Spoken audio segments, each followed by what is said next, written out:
What is going on, Diablo fans? Dobrunsky here. In today's video, I want to do a brief overview of the Sorceress skill tree in Diablo 4. I spent most of my playtime on this character, and I did mess around with every different elemental skill, so everything from lightning, fire, and cold, and different iteration of combos I messed around with, so I feel like I have a pretty good grasp of what this character is like to play. Now, with that being said, everything that I'm talking about in this video, like in terms of progression and damage scaling, please take with a grain of salt, because obviously things could be subject to change from the date of this video, because the actual game is releasing in about 3 months from now. So big disclaimer, take everything I have to say with a grain of salt.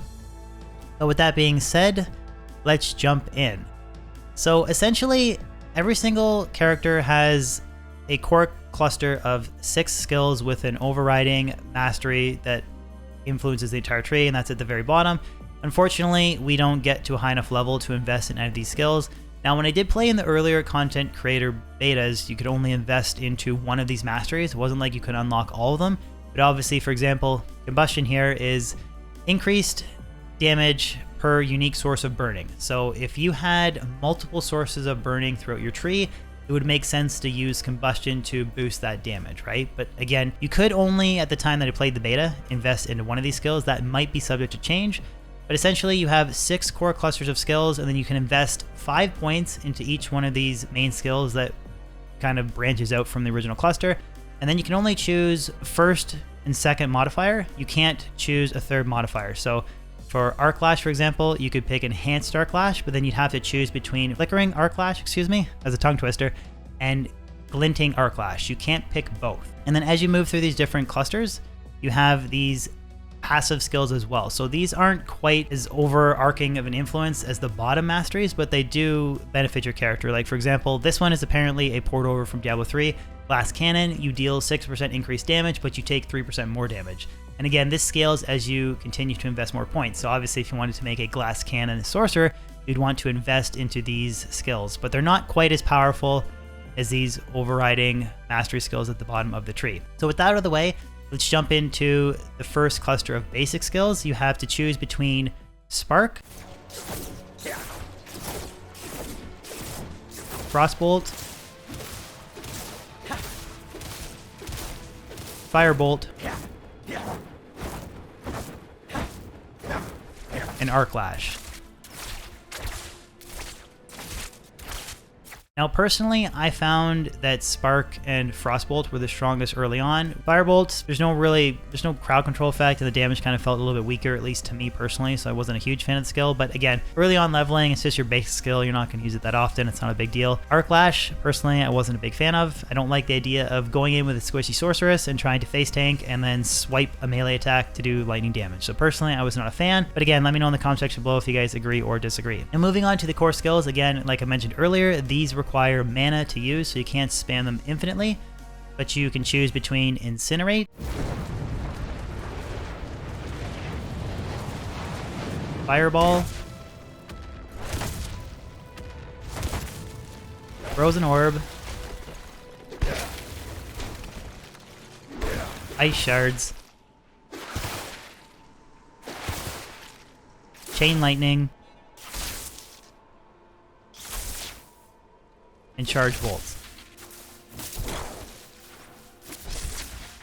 Now again, obviously there's a lot of different combinations you can use to influence these skills. I don't want to go over each and every single one because there is skill tree build planners that you guys can check out. I felt like Chain Lightning was by far the strongest. Frozen Orb was pretty powerful as well. And Ice Shards was a lot of concentrated damage. All really good skills. I'm not a fan of Incinerate. I don't like the playstyle. It's similar to Inferno in Diablo 2. I don't like standing in a static place and channeling. I'd rather cast a Chain Lightning and then stick and move, cast a Chain Lightning, stick and move. So personally, I just didn't like Incinerate. All of these are playable, but I think that Chain Lightning felt the most powerful to me playing through. And moving on to the defensive skills, Flame Shield, personally, I think is super powerful. I think you should have at least 1 point invested into this, whether you're playing as a cold sorceress or a lightning sorceress, just because it grants you temporary immunity for a short duration window. So this came very handy during the Ashava boss battle because I could cast this as he was arcing around doing his massive attack that was one-shotting some of the Twitch streamers. So it was a good way to counteract that. So I definitely recommend putting a point in Flame Shield. Teleport, pretty straightforward. You're just teleporting around. It's not like the Diablo 2 teleport though. It does have a cooldown on it. Now, Ice Armor is not too bad. I just didn't find it as good a skill, as the temporary invulnerability from Flame Shield, but again, that's kind of subject to your opinion. And then Frost Nova is sort of like your offensive defensive attack. So it just freezes any monsters that are hit by it. So it's a really good source of crowd control. This was really good as well. I liked using it in combination with the cold skill tree, but I definitely feel like Flame Shield personally for me was the strongest for boss battles, but maybe for general PVM monster use, I would maybe recommend using Frost Nova, but they're both very good skills. Now moving on to the Conjuration skills, I felt like Hydra was the strongest. Lightning Spear was pretty powerful as well because in combination of using your Chain Lightning, you could cast this. It has a 20-second cooldown on it, which that's one important point to note. There's only 12-second cooldown time on Ice Blades, and then there's no cooldown time on the Hydra, but it costs mana. So the reason why I preferred Hydra to Lightning Spear and Ice Blades was because I could just repetitively spam it.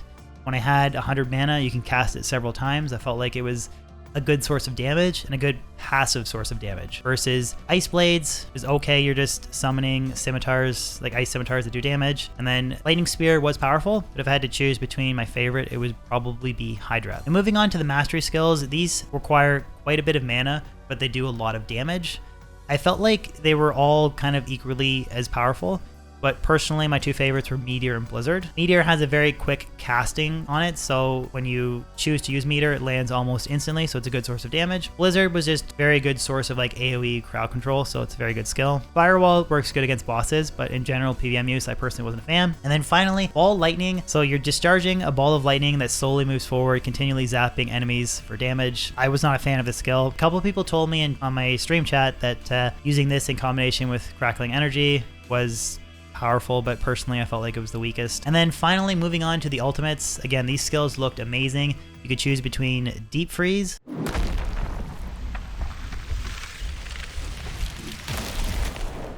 Pyromancy, and Unstable Currents.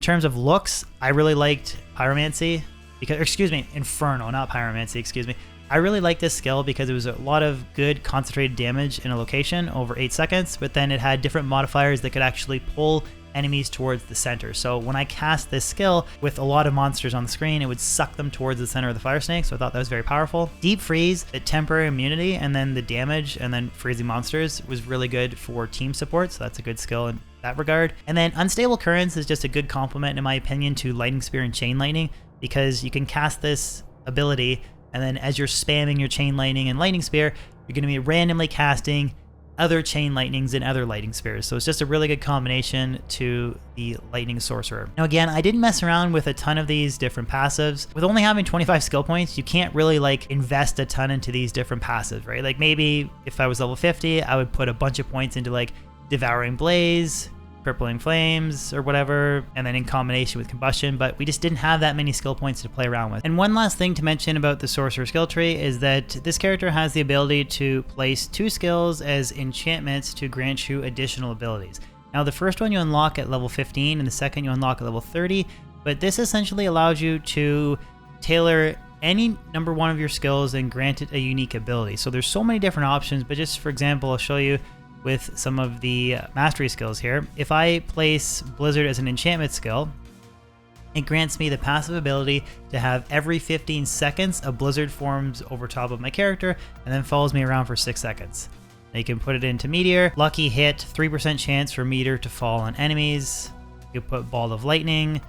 Critical strikes have a 25% chance to spawn a static ball of lightning. Like there's so many different options here. The one that I particularly was using a lot was Hydra. So after spending 300 mana, I can cast an additional second Hydra for 5 seconds. So that was pretty good for damage. But I also really liked using Flame Shield because This ability, Flame Shield, automatically activates when you take fatal damage. It can only happen once every 20 seconds. But this was like a temporary invulnerable save against Ashava. So there are so many different plug-and-play combinations of skills that you can use for these two enchantments. I would imagine that for like boss battles, you'd probably want to have something like Flame Shield active and then some sort of like damage dealing skill. But then you could sift back and forth between like a boss setup, or you could use a different, like a power skill during regular PvM. But eventually when you get to level 30, you can unlock 2 of these. But I did want to mention this, that there's a lot of different combinations between every single different skill here. Anyways, guys, with that being said, that wraps up today's video. Hopefully you enjoyed it. Again, let me know in the comment section below in regards to like how you felt the Sorcerer played out power-wise compared to the Rogue and the Barbarian. Did you try a different combination of skills that I didn't really mention in this video that you felt worked better? Just let me know. Any feedback is always welcome. And with that being said, I'll catch you guys on my next YouTube video or live stream. Peace out.